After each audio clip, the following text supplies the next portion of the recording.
नमस्कार, मी प्रतिभा चंद्रन आणि तुम्ही बघत आहात नवराष्ट्राचा विशेष कार्यक्रम centre point with doctor Uday Nirgudkar.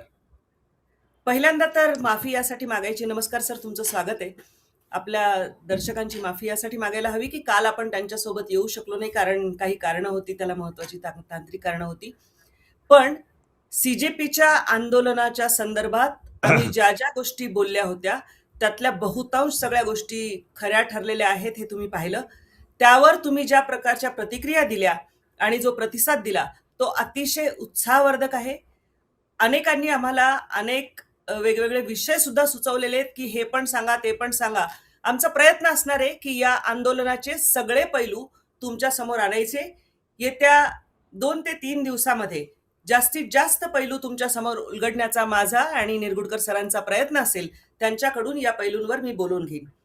काही व्हिडिओज असे आहेत की जे खरंच चिंता करायला लावणारे आहेत, परंतु यूट्यूबच्या ज्या काही कम्युनिटी गाईडलाईन्स असतात त्यांचं व्हायोलेशन होऊ नये म्हणून काही व्हिडिओ आम्ही इथे दाखवणार नाही आहोत, परंतु त्यांचा उल्लेख निश्चित होईल.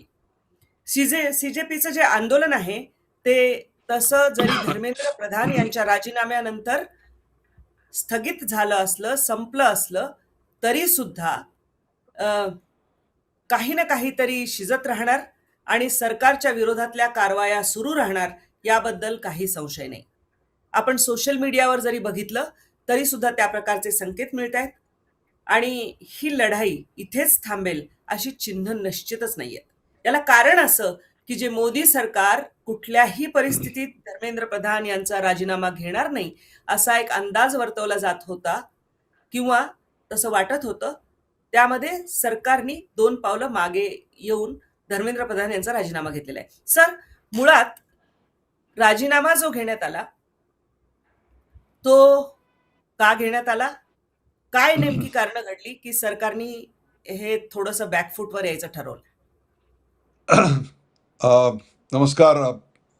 पहिलं एक त्याचं कारण असं आहे की when you are at a gun point, you are taken at a gun point not by enemy but by your own people. ही परिस्थिती आहे. जी मीटिंग शेवटची सीजेपी म्हणजे कॉक्रोच जनता पार्टी आणि जे पी नड्डा यांच्यासोबत झाली, त्यात त्यांनी सांगितलं की जर धर्मेंद्र प्रधान यांचा राजीनामा नाही आला तर हजारो मुलं संसदेवर चाल करून जातील. तुम्ही त्याला थांबवणार म्हणजे नेमकं काय करणार? कारण ही मुलं काय वाटेल झालं तरी थांबणार नाहीत. ही माथी भडकवलेली आहे, भरकटवलेलं आंदोलन आहे. याच्या मागे बाहेरच्या शक्ती आहेत, हे सगळं आपल्याला कल्पना आलेली आहे. त्या मुलांनाही काही दिवसांनी कळेल की आपल्याला काय माथी भडकवली होती, खोटे नाटे आपल्याला काय प्रचार केले गेलेले होते. परंतु आता अशी परिस्थिती आलेली होती की एकीकडे संसदेमध्ये अत्यंत महत्वाची बिलं पास करून घ्यायची आहेत, दुसरीकडे याचा फायदा घेत विरोधी पक्ष एकवटतोय, तिसरी गोष्ट या मुलांच्या आडून देशाबाहेरच्या शक्ती या देशामध्ये चंचू प्रवेश करतायत, आणि एक शेवटची संधी या मुलांना आपण समजून घेऊ, त्यांना संधी देऊ असा एक प्रयत्न करून पाहायचा का?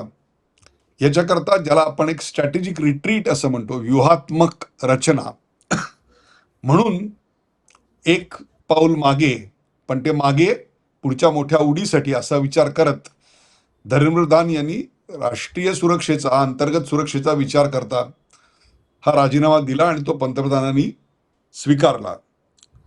दुसरी अत्यंत महत्वाची गोष्ट अशी आहे की ज्या कोणाला असं वाटत असेल की हे इंटेलिजन्स फेल्युअर आहे, जर राजीनामा घ्यायचा होता तो पहिल्याच दिवशी घ्यायचा होता, मग इतकी वाट का पाहिली? मोदी सरकार भित्र आहे का? आता जर इंदिरा गांधी असत्या तर त्यांनी फर्मली डील केलं असतं या सगळ्याच्याबरोबर. हे खूप बोलणं सोपं आहे, पण एक लक्षात घ्या, शिवाजी महाराजांकडून आपल्याला बरंच काही शिकण्यासारखं आहे. शिवाजी महाराजांनी सुद्धा मिर्झा राजे जयसिंग याच्याशी तह करताना 23 किल्ले आपले मुघलांना दिलेले होते. तेव्हा महाराजांना काय आनंद झाला असेल का? जो एक एक किल्ला मिळवण्याकरता त्यांचा एक एक सरदार धारातीर्थी पडला होता, शेकडो मावळ्यांचं रक्त सांडलं होतं, ते मोठ्या कष्टाने मिळवलेले किल्ले, आणि विशेषतः कोंढाणा, त्यावेळी कोंढाणा होता आणि नंतर तो स्वराज्यात येताना त्याचं नाव सिंहगड झालं. तानाजी मालुसरे यांचं वीर बलिदान त्या ठिकाणी झालं. त्या कोंढाण्यावर वास्तव्य कोणाचं होतं तर राजमाता जिजाऊंचं होतं. आणि तोही किल्ला शिवाजी महाराजांना सरेंडर करावा लागला. तो जो सरेंडर करावा लागला किल्ला, आणि हात एक प्रकारे स्वतःचे शिवशिवत असताना, तलवारीला जात असताना, हे सगळं मागे घालून शिवाजी महाराज शांतपणे आग्र्याला गेले. ही जी मला अवस्था आहे, तशीच काहीशी अवस्था आत्ता मोदींची आहे, की आत्ता जर मोगलांशी लढायचं ठरवलं तर आपलं खूप सैन्यबळ खर्ची पडेल. दुसरी गोष्ट, रयतेला खूप दगाफटका आणि त्रास होईल. इथे हे आंदोलन गावागावात पेटवण्याची एक विलक्षण योजना राबवलेली होती. हे इंटेलिजन्स फेल्युअर आहे का तर नाही. याचा अंदाज मोदी आणि अमित शहा यांना नव्हता का?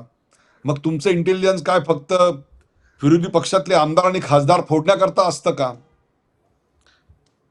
हे सगळे टॉन्ट्स वगैरे सगळ्या ज्या गोष्टी आहेत त्या आत्ता ऐकून घेणे, सहन करणे, या पलीकडे त्यांच्या हातात दुसरं काही करावं असं नाही. याचं कारण मोदींना एक गोष्ट कळून चुकली, जर या झेनझीचा आपल्याला राष्ट्रनिर्मितीकरता वापर करायचा असेल तर आत्ता त्यांचा विश्वास संपादन करण्याकरता म्हणून ज्या मागण्यांनी तसं काही साध्य होणार नाहीये, ते म्हणजे धर्मेंद्र प्रधान यांचा राजीनामा, तो क्षणभर आपण त्यांना देऊन टाकू आणि तो कॉन्फिडन्स जिंकण्याकरता म्हणून इंटेलिजन्स होता, परंतु त्याचं जे इंटरप्रिटेशन होतं ते इंटरप्रिटेशन मला असं वाटतं कुठेतरी तोकडं पडलेलं आहे.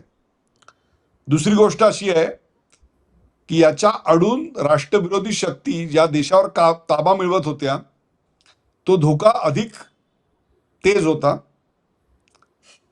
आणि आत्ताचं या क्षणाला महत्व आहे की FCRA सँक्शन करून घ्यायचं आहे, वुमन रिझर्वेशन आणि डिलिमिटेशन बिल सँक्शन करून घ्यायचं आहे, संसद सुरळीत चालली पाहिजे आणि त्याकरता जे काही उत्तर द्यायचं आहे ते उत्तर आपण पार्लमेंटच्या डिबेटमध्ये या विषयावर मोदी नक्कीच देतील.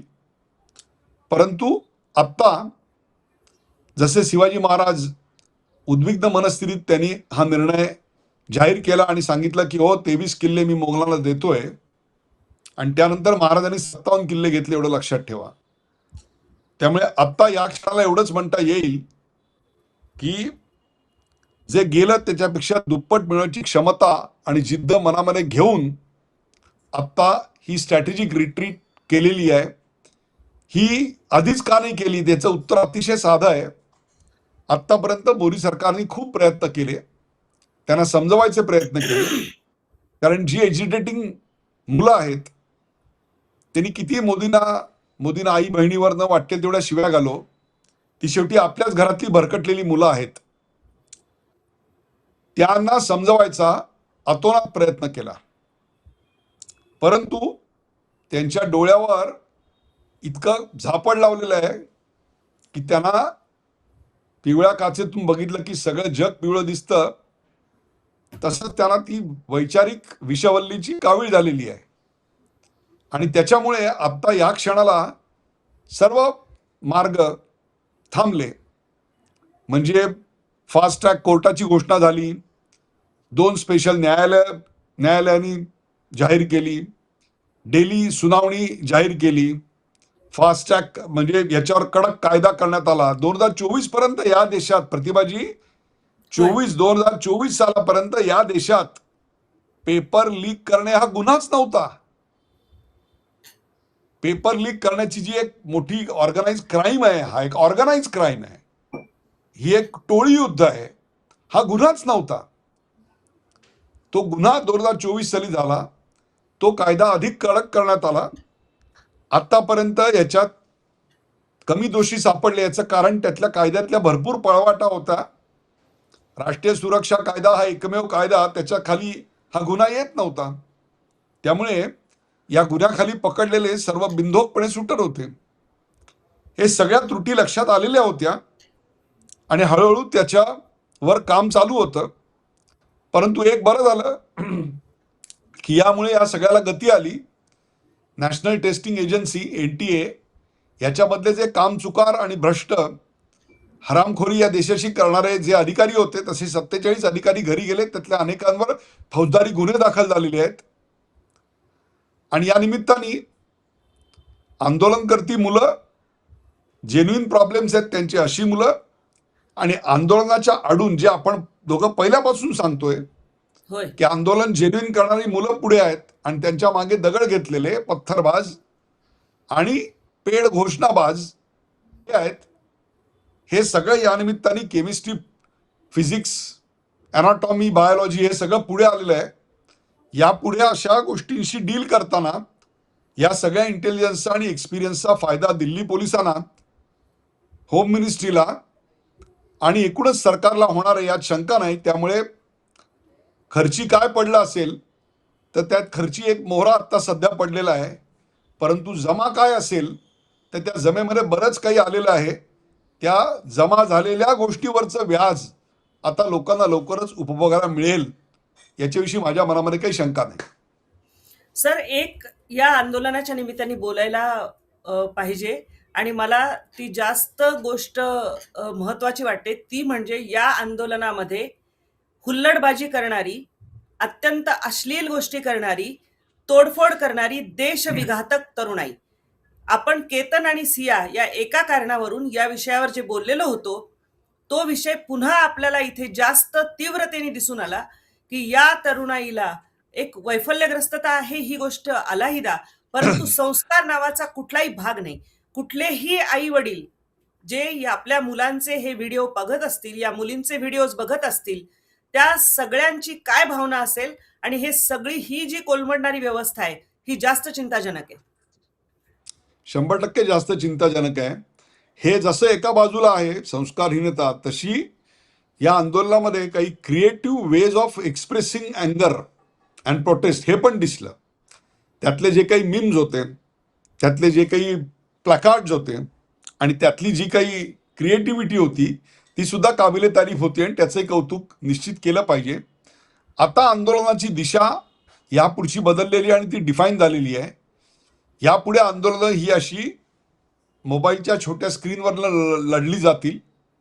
Social media can create revolution and can create destruction.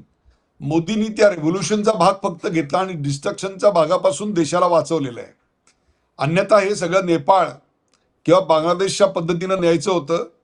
जे बालनशाह आहेत त्या बालनशहानी आता नेपाळमध्ये काय धुडगूस घातलाय तिथल्या तरुणाईला कळून चुकलंय आणि आता तरुणाई म्हणतीये की काय वाटेल ते करा, पण आम्हाला आता मोदी सरकार आणून द्या.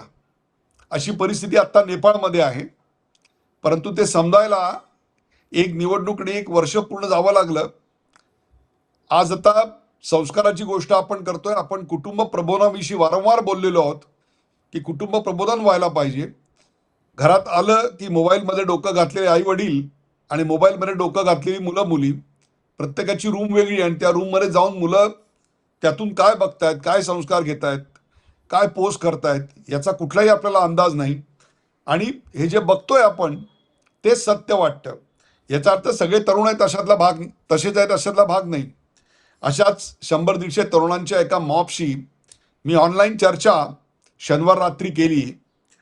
त्यावेळेला एका मुलीने मला खूप अनेक इंटेलिजंट प्रश्न विचारले गेले आणि I was taken aback, I was shocked. कदाचित त्यांच्या वयात माझाही एवढा अभ्यास झाला नसता. त्यांनी मला सांगितलं की काका ठीक आहे, मुलांना पांगवण्याकरता तुम्ही टिअर गॅसचे शेल फोडलेत, पण किमान ते टिअर गॅसचे शेल एक्सपायर्ड आहेत की नाही हे बघायची जबाबदारी कोणाची आहे?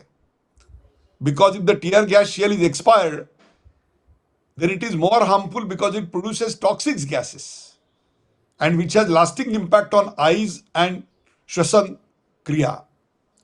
हा मुद्दा बरोबर आहे आणि या मुद्द्याबद्दल दिल्ली पोलीस शर्मसार राहणी चाहिए. जसं पॅलेट गनचा वापर ही चूक आहे, तसंच एक्सपायर्ड अश्रुधुराच्या नळकांड्या फोडणं हे सुद्धा गैर आहे. या सगळ्यामुळे अनेक गोष्टी ऐरणीवर येत आहेत. जसं आंदोलनातले गुंड बाहेर येत आहेत, तसंच पोलीस दलातले कच्चे दुवे पण बाहेर येत आहेत की we have not invested on social media, we have not invested on social media intelligence. आज त्या ठिकाणी इंटरनेट बंद केलं गेलं, परंतु लोरा आहे, low range, long range, medium आहे, किंवा विदाऊट इंटरनेट कम्युनिकेट करायची अनेक सॉफ्टवेअर उपलब्ध आहेत. तुम्ही मेट्रो रेल्वेची स्थानकं बंद केलीत, परंतु तरी देखील आज तिकडे 50,000ची तरुणाई जमलेली होती. म्हणजे याचा अर्थ याच्या पलीकडे जाऊन तरुणाई एकत्र करण्याचे मार्ग तयार केले गेलेले होते. या सगळ्याचा विचार आता यानंतर पोलिसांना एखाद्या आंदोलनाला कंट्रोल करताना करावा लागेल.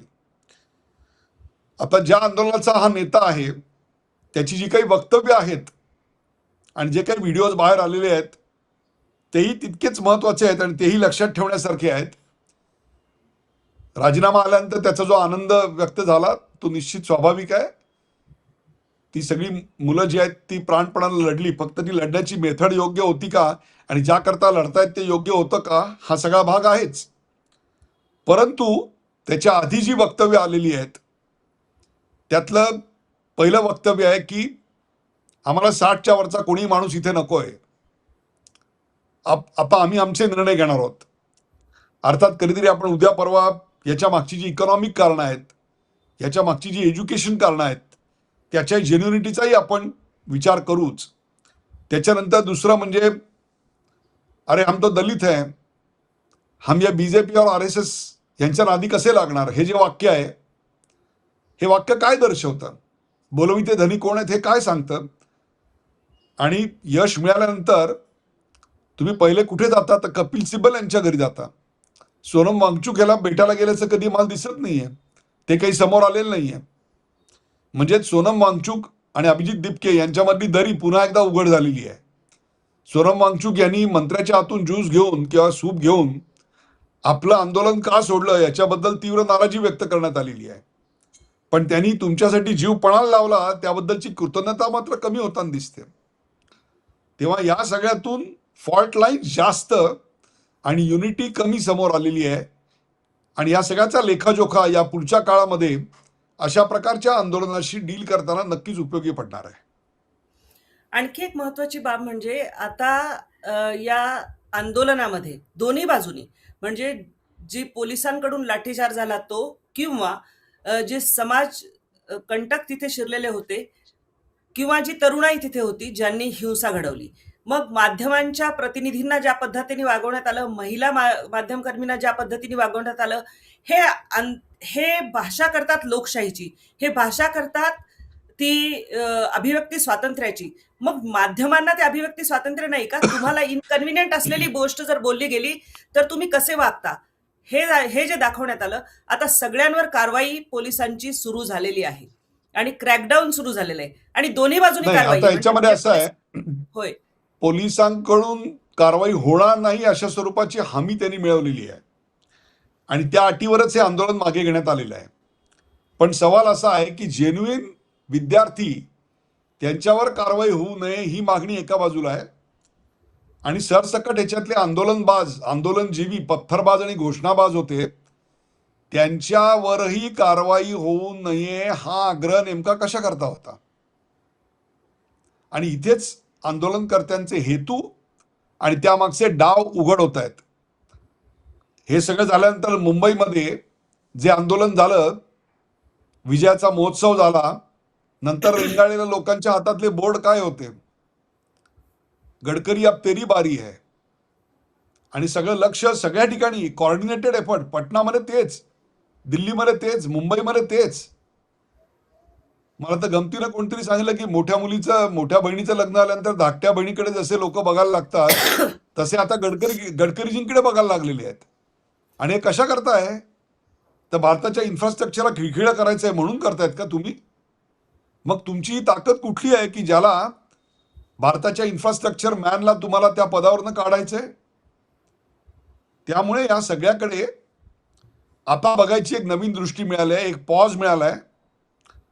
एक मात्र अधोरेखित झालं की आपल्याला त्यांच्याशी डायलॉग करण्याकरता यापुढे मोठी माध्यमं आपल्याला विकसित करावी लागतील, त्यांच्या लँग्वेजमध्ये बोलावं लागेल. आणि मोदींची लवचिकता बघा, वयाच्या 75 वर्ष पूर्ण झाल्यानंतर ज्या क्षणाला कळलं की त्यांना आदेश नाही संवाद करावा लागेल, त्यांना कम्युनिकेट करावं लागेल, त्यांच्या प्रश्नांना उत्तर द्यावी लागतील, त्यांचे कन्सर्न्स ॲड्रेस करावे लागतील, त्या क्षणी रात्री 11:30 वाजता मोदी इंस्टाग्रामवर आले आणि 24 तासात त्यांना 3,90,00,000 हिट मिळाले, हे कशाचं लक्षण आहे?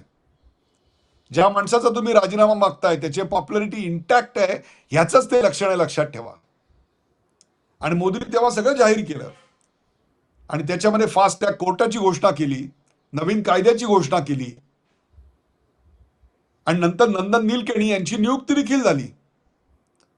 परंतु तरी सुद्धा आम्हाला राजीनामा व्यतिरिक्त दुसरा कशानेच समाधान येणार नाहीये. याचं कारण तो राजीनामा आपण घेऊ शकतो असा कॉन्फिडन्स एकदा हाताखालच्या शिबंदीला दिला की मग ती शिबंदी वाटेल ती आंदोलनं करायला मोकळी होते. आम्हाला ओपन बुक एक्झाम हवी आहे, आम्हाला नॉर्मल एक्झाम नको. म्हणून आता गावागावातनं मुलं जर उद्या आंदोलनं करायला लागली तर मग त्या प्रिन्सिपॉलनी काय करायचं? आम्ही कुठल्या गोष्टीचा कॉन्फिडन्स भलत्या गोष्टीचा देऊन बसलो तर नाही ना, असंही मला आता या निमित्ताने वाटायला लागलेलं आहे.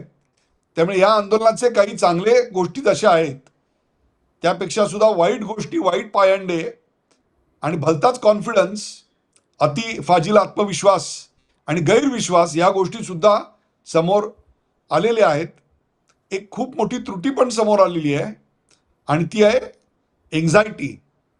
माझ्या भविष्याबद्दल माझ्या मनामध्ये असणारी एन्झायटी, ती ॲड्रेस करण्यामध्ये कुठेतरी हे सरकार आणि आत्ताचं वातावरण कमी पडतंय, हे देखील समोर आलं. जेवढी अर्थव्यवस्था वाढते, जेवढी तंत्रज्ञान वाढतंय, तेवढीच असुरक्षितताही वाढतीये, तेवढी सामाजिक दूरी देखील वाढतीये. माणसं एकमेकाशी सोशल मीडियावर कनेक्ट होत आहेत, पण तेवढीच खूप एकटी आणि एकाकी, निराश आणि वैफल्यग्रस्त आहेत. तेव्हा या सगळ्या आपल्या घरातल्या मुलांवर आपल्याला शांतपणे कोलाहल बाजूला ठेवून मार्ग काढावा लागेल. मला आश्चर्य वाटतं मोदींच्या स्थितप्रज्ञ एक प्रकारच्या संवेदनशीलतेचं आणि स्थितप्रज्ञतेचंही, की एवढा सगळा अंगावर शिव्या येत असताना त्यांनी कुठेही तोल ढळू दिला नाही. आणि जो एक वीक आवाज राज्यकर्त्यापर्यंत पोहोचू शकत नाही, की तो त्याला सांगतो, राजा तू तुझा मार्ग बदल. मला इथे आयसेनहॉवर यांच्या आत्मचरित्राची आठवण होते. त्याची जी अर्पण पत्रिका आहे त्या अर्पण पत्रिकेवर लिहिलेलं आहे की as a president of America there are 1000 voices which tell me I am correct and I am on the correct path, but there is one weak voice which hardly reaches my ear. माझ्या कानापर्यंत एक असा क्षीण आवाज जो पोचत नाही, तो मला सांगतो, राजा तू चुकतोयस आणि तुझी दिशा चुकती आहे. त्या एका क्षीण आवाजाला माझं आत्मचरित्र मी अर्पण करतो. मोदींनी तो क्षीण आवाज ओळखला आणि एका क्षणात आपला ट्रॅक बदलला. राजीनामा हवा आहे, घ्या. तुम्हाला आमच्याकडून ठोस कारवाई हवी आहे, घ्या.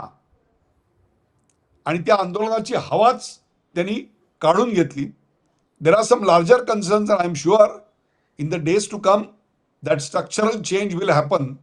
जसा आत्तापर्यंत 75 वर्ष स्वातंत्र्याला झाली, पेपर लीक हा गुन्हाच नव्हता आपल्याकडे, त्याचा कायदा तरी आहे. तेव्हा या सगळ्या गोष्टी या निमित्ताने ऐरणीवर येतात. काही त्रुटी आहेत, काही इंट्रोस्पेक्शन्स आहेत. या सगळ्याचा फायदा निश्चितच एज्युकेशन सेक्टर सुधारण्यामध्ये होईल. त्याचबरोबर या देशाच्या विघातक संघटना आणि त्यांची कार्यशैली, अशोका विद्यापीठामध्ये 4 महिन्यापूर्वी आंदोलन झालं तर त्याची घोषणा होती, ब्राह्मणवाद से मुक्ती दो, बनियावाद से मुक्ती दो, ठाकूरशाही से मुक्ती दो. त्याचे व्हिडिओज उपलब्ध आहेत. आणि हीच घोषणा एक्झॅक्टली नक्षलांच्या चळवळीमध्ये होती आणि तीच घोषणा जंत्रमंत्रवर आम्हाला दिसली. हे कनेक्ट आम्ही काय समजायचं? हे सगळं आता एक्सपोज झालंय. बरं झालं, मुठ्ठी खुल गई है. अब हाथ की लेखाएं और रखी हाथ की लकीरें हमें समझ में आई है. अब देश का भाग्य हम उन्हीं के हाथों से लिखवाएंगे.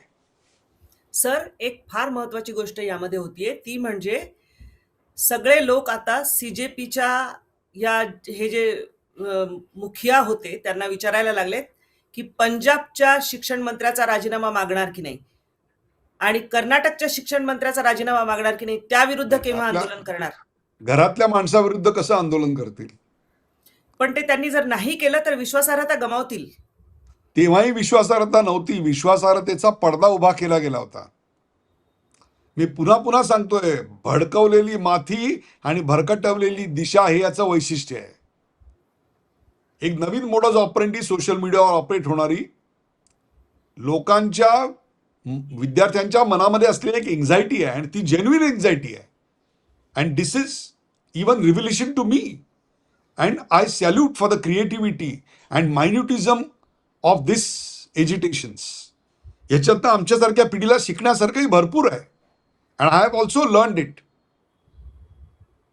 पण त्याच्या आडून जी असामाजिक तत्व आलेली आहेत, ती असामाजिक तत्व मात्र भीषण आहेत. तुम्हाला सांगतो, चायनामध्ये पण अनएम्प्लॉयमेंट रेट आहे, परंतु चायनामध्ये अनएम्प्लॉयमेंट रेट जेव्हा वाढत होता त्यावेळेला त्यांचा डेमोग्राफिक डिव्हिडंडही वाढत होता, तरुणाई वाढत होती, पण त्यावेळेला त्यांचा आर्थिक वाढीचा दर 10.8% होता.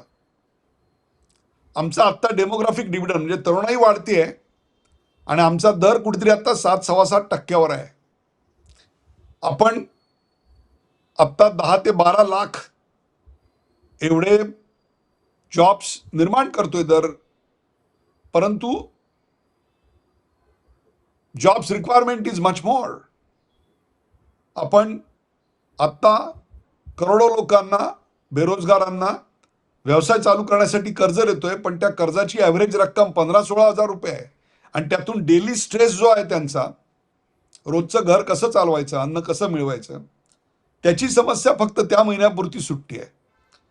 So we are into middle income trap like Brazil. अशा परिस्थितीकडे आपण जातोय की काय, हा प्रश्न सुद्धा याच्यातनं उघड झालेला आहे.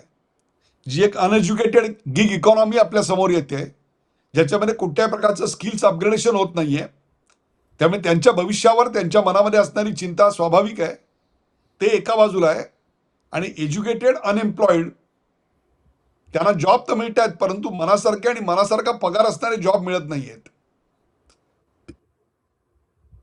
आणि बोफोर्स हे दोन महत्वाचे मुद्दे निवडणुकीचे 1980च्या दशकामध्ये होते आणि भारतीय जनता पक्ष 2 वर होता आणि काँग्रेस 415 वर होती. त्यावेळेला माझ्या आयुष्यातला सर्वात मोठा पॉलिटिकल सर्वे मी केला होता. तेव्हा त्या सर्वेमध्ये बाहेर आलेल्या ज्या गोष्टी होत्या त्याच्यामध्ये अनएम्प्लॉयमेंट हा पहिला विषय होता. दुसरा fair wages to farmers, farm hand, शेतावर काम करणारे जे मजूर होते त्यांना मिळणारी जी डेली रोजमुर्रा होता, तो रोजमुर्रा वाढायला पाहिजे होता. हे पहिले 2 कन्सर्न्स होते आणि त्यानंतर राम होता आणि त्याच्यानंतर बोफोर्स होता. म्हणून ती घोषणा होती कि हर हाथों को काम, हर काम को सही दाम, अयोध्या में राम, हटाओ बोफोर्स के बदनाम. Ram was third and Bofors was fourth. The first two were the agrarian distress and urban unemployment. आता सुद्धा एवढं करून this unemployment, which is contained at about 5 to 6%, is still a very large concern. मला job मिळणार नाही ही भीती मनात येणं आणि मला जॉब प्रत्यक्ष न मिळणं, याच्यामध्ये जरी गॅप असली तरी ती भीती तुम्हाला ग्रासून टाकते आणि त्यातून येणारी वैफल्यता, एकाकीपणा. दुसरी गोष्ट म्हणजे मी डिझर्व करत नाही त्या गोष्टीची अपेक्षा बाळगायची आणि मग मी डिझर्व करत नाही याचा राग व्यवस्थेवर आणि मोदींवर काढायचा आणि त्याकरता पद्धतशीररित्या जोपासलेला असंतोष आणि त्यामागचं डीप स्टेट, सगळ्या अनेक गोष्टी पुढे आलेल्या आहेत. पुढच्या 2-3 व्हिडिओमध्ये मॅडम आपण या सगळ्या गोष्टी डिटेलमध्ये एक एक पागडी उडगळून लोकांना दाखवू यातलं खरं स्वरूप काय होतं. आत्ता हे जे आपण केलंय ते एक प्रकारे अनुक्रमणिका वाचन आहे असं आपण म्हणूया. There is an economic loss of protest. तोही विषय एकदा आपण सेपरेट पॉडकास्टमध्ये चर्चेला घेऊया. डीप स्टेटची इन्व्हॉल्वमेंट, याचा उत्तर प्रदेशच्या निवडणुकांवर काय परिणाम होणार आहे आणि सोशल मीडियाचा मध्यम वर्गावर जो परिणाम होतोय भीषण, आणि ह्याच्यातनं फालतू गोष्टींची चर्चा, हे सगळं मोदींनी मुद्दामून घडवून आणलं का, अमित शहानी मुद्दामून घडवून आणलं का, आता देवेंद्र फडणवीस ताबडतोब दिल्लीला जाणार, आता त्यांची विकेट काढली गेली अमित शहाकडनं, असल्या थुकरट आणि निरर्थक गोष्टींवरच्या चर्चा ह्यापेक्षा सुद्धा या अशा प्रकारच्या आंदोलनातून जे काही शिकायला मिळालंय त्याची चर्चा आपण लोकांसमोर ठेवूया, नक्की स्पेक्युलेटिव्ह गोष्टींची. अगदी बरोबर आहे. तर आज कुठे ना कुठेतरी धावता आढावा ज्याला म्हणता येईल गेल्या आंदोलन संपल्यापासूनच्या गोष्टींचा, तो आज घेण्याचा प्रयत्न होता. तुमची मतं काय आहेत, तुमच्या कमेंट्स काय आहेत त्या अवश्य कळवा, कारण तुमच्याकडून अतिशय चांगल्या अशा सूचना आणि कमेंट्स आम्हाला येत आहेत. त्याबद्दल खरोखर मनःपूर्वक आभार. या आंदोलनाच्या निमित्ताने काही ऐरणीचे प्रश्न आहेत, जे देशासमोरचे आहेत, जे तरुणाई समोरचे आहेत, जे कुटुंबासमोरचे आहेत, तुमच्या माझ्या घरातले आहेत, तेही आपण चर्चेला आणणार आहोत. आंतरराष्ट्रीय पातळीवर जो एक मोठं षडयंत्र भारताच्या विरोधात सातत्याने केलं जातं, तेही तुमच्यासमोर मांडण्याचा प्रयत्न असेल. आणि ह्या सगळ्याला पैसा येतो कुठून, हा पण एक महत्वाचा प्रश्न आहे. अशा अनेक बाबींवर चर्चा घेऊन येत्या 2 ते 3 दिवसामध्ये आम्ही तुमच्या समोर येतोय. हा व्हिडिओ जास्तीत जास्त लोकांपर्यंत पोहोचवा. तुमच्या सूचना आम्हाला अवश्य कळवा आणि चॅनलला सबस्क्राईब करायला विसरू नका. तूर्तास मी आणि निरगुडकर सर आपली रजा घेतो. धन्यवाद. धन्यवाद.